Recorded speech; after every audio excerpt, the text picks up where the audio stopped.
Over. Yeah, W8 Kentucky, London. This is N4LQ. Yeah, good morning, Ken. How are you doing this morning?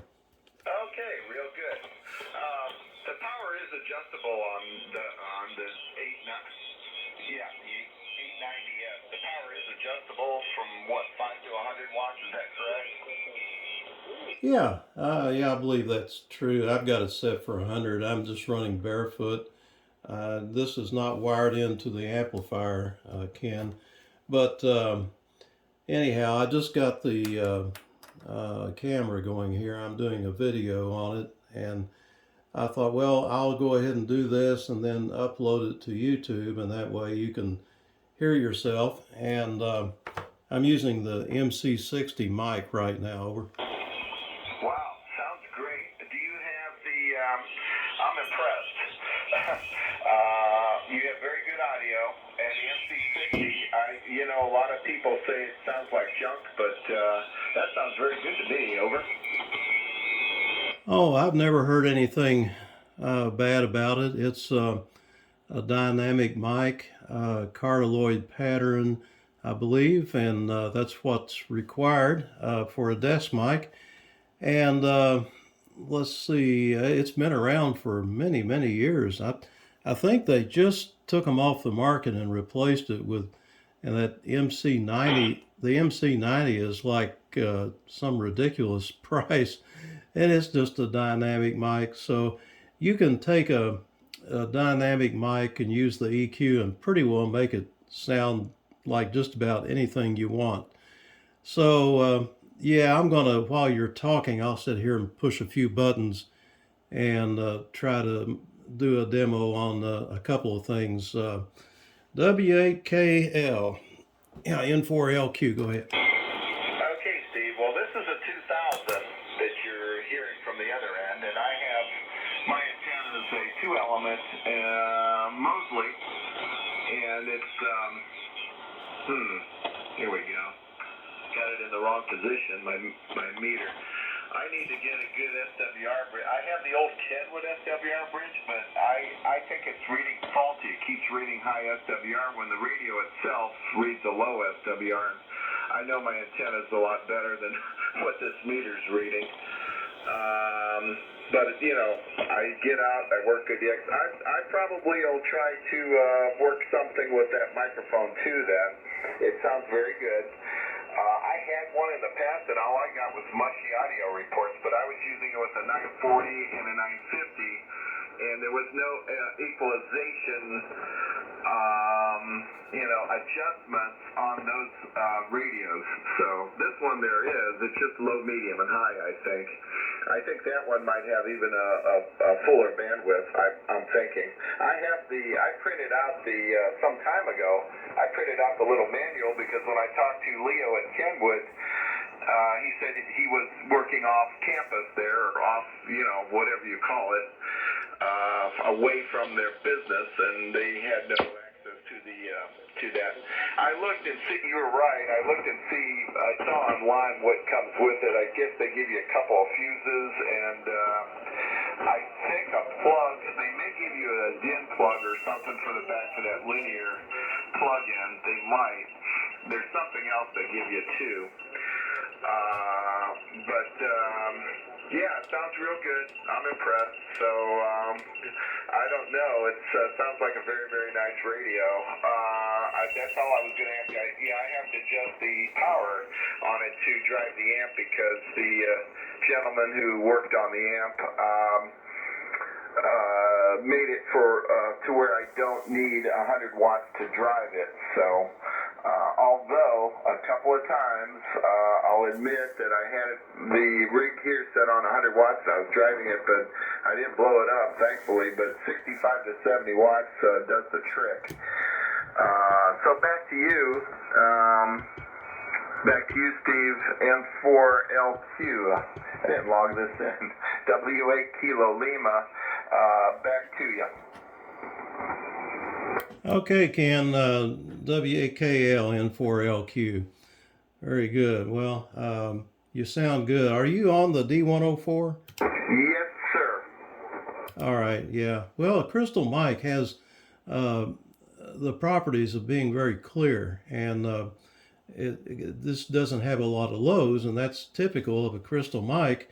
But if you operate AM like I do quite often, just about, I bet you 75% of the AEM guys use crystal mics, and especially D104s. So they're very, very popular. And the reason is the old tube type transmitters from back in the 50s and on up had a high impedance input, and that matches that microphone just fine. I've got several of them here. I've got an old Johnson Valiant that I use the mic with, and I've got a D104 with no preamp, and it just feeds straight into the Valiant. Also got a few other old relics here. I've got some LMAC, multi LMAC equipment, which AMers are really liking nowadays. Got Amico and Latine, some of the more oddball type things here. Anyway, I'm using the Heathkit HS1661 speaker. Let's see if I can get it in the video. Yeah, a little green job over here, and I like them because they have a very good peak at the voice range, and they sound really good on CW also. And the cabinet on these things is pretty thick aluminum, and I think they came as a kit though, just like all the other Heath kits. And so I'm putting I'll move the camera up kind of away from the mic.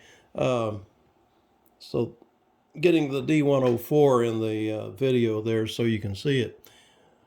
Anyway, I got an email from a friend a while ago who said he was interested in the radio, but I told him it's pretty much already sold. But let's see, N4RLD, Rick, and I told him that we'd be on here. So let's take a quick listen for Rick and see if he's on. This is N4LQ.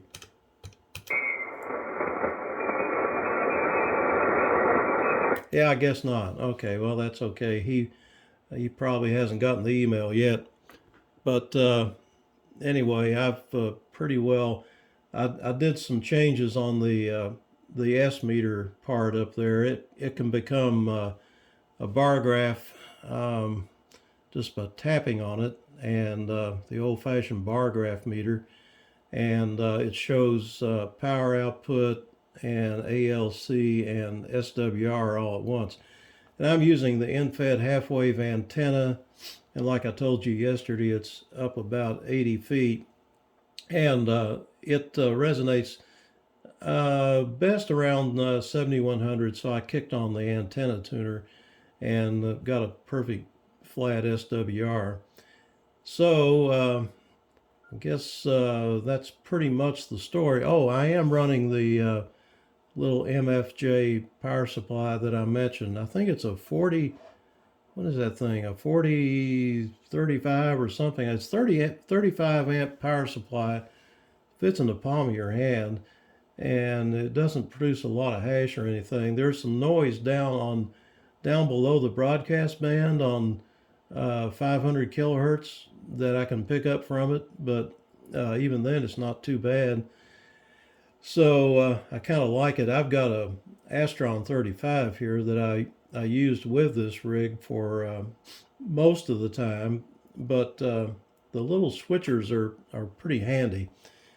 So let me turn it back to you, Ken, W8KL N4LQ. Okay, Steve, N4LQ, W8 Kilo Lima. Yeah, very good. It sounds real good. Do you have, in the radio itself, do you have the audio set like for a high or a low or, equalizer? How do you have that set? I'm just curious. Over. Let's see. I've got programmable settings. Let's see here. That's with the EQ off, and it probably sounds kind of muddy. And if I hold the button in, I've got a screen full of choices here, and I can just scan through them real close. This is what you call user one, and that's one that I programmed. But now, like this is called high boost 1, 2, 3, 4. This is high boost 2, 1, 2, 3, 4. This is called format pass, which Kenwood has their idea of how it should be, I guess. And this is bass boost 1, 2, 3, 4, and this is bass boost 2. And this is conventional, and back to user 1, which I have pre-programmed. And the processor is turned on right now, and let's see, this is the processor off 1, 2, 3, 4, 5, and this is the processor on 1, 2, 3, 4, 5. Back to you. Okay, great. Yeah, the very last there, it sounds good and crisp. The very last way you had the bass was too mushy. Steve, over. Okay, well, this is how I started out, and I just guessed at it, but yeah, this is the processor on, and I've got the highs boosted up. It seems like just about every rig I've ever had, it seems like they all need the highs boosted up, no matter what mic you use. Over. Yeah, I understand. I had the high on here, but I turned it off because people were saying it was a little bit on the tinny side. So, so you have the high boost selected now. Is that correct? Over. Well, no, it's custom. It's customized, and it is boosting the highs several dBs. I've got. Let me see here. Let me go back into it, and I can actually. When you watch the video, you'll be able to see. I hit the adjust. Now this is the graphic equalizer. You'll see it on the video, and you can see the curve. Like this is 3kC at the top here. That's the highest boost point, and 2.4, and it starts to creep down a little bit at 1.8, and then taper off down to 300 on the low end. Go ahead. Okay, were you adjusting it as you were saying that? Over. Negative. Okay, it sounds very, very good the way it is. Okay, Steve, I'll tell you what, I'll give you, if you don't mind, I'll give you a quick landline. Is that okay? Over. Yeah, okay, will do. We'll see you on the phone then. W8KL N4LQ. Okay, Steve. Thank you for the demo. And whatever radio you're on, it sounds it sounds good. But I'm sure you're on the 890. This W7 Hotel uniform. He does videos, or what? He's on YouTube in the evening, and he transmits these to different stations. And as you work him, you can see him and hear him on YouTube. So I thought maybe you had wind of him. He runs an 890 from Miami area, I believe. I've contacted him on 40 and 20. So he has a Heil, I think, boom kind of deal, or no, not a boom. He has a headset, and he must be using a foot switch. So N4LQ, I'll say 73. Thank you very much, Steve. W8 Kentucky, London. I'll see you in a few. Roger, roger.